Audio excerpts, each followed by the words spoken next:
আপনি তো সেলসেলায় বেচতে যাবেন।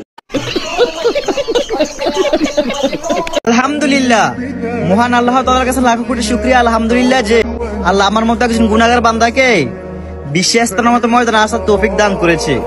বিষয়টা দুঃখজনক হলেও সত্যি যে সবাই বিশ্ব ইস্তেমায় যায় হেদায়েত হতে, আর আমাদের টিকটক মাওলানারা যায় টিকটক ভিডিও বানাতে। আমি বিশ্বাস করি না। আরে বাপ্পারাজ ভাই, আপনি বিশ্বাস না করলে আমার কাছে প্রমাণ আছে। প্রমাণ দাও। এই লন প্রমাণ।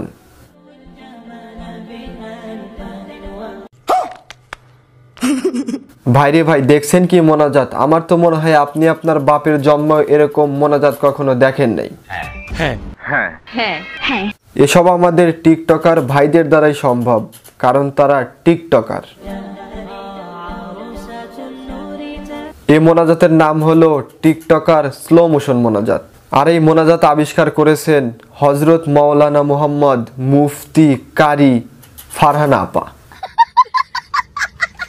আমি গর্বিত, আমি একজন মুসলমান, সে এখন বিশ্ব ইস্তেমার ময়দান। আমি তো প্রতি বছরই আসি। ভাইরে ভাই, প্রতি বছর বিশ্ব ইস্তেমায় কিন্তু আমাদের টাকি সবুজ উপস্থিত হয়, কিন্তু সে হেদায়েতের উদ্দেশ্যে না, টিকটক করার উদ্দেশ্যে। ভাইরে ভাই, আপনারা কি দেখছেন বিষয়টা? আমাদের টাকি সবুজ বিশ্ব ইস্তেমায় এসে স্লো মোশন ভিডিও বানাচ্ছে।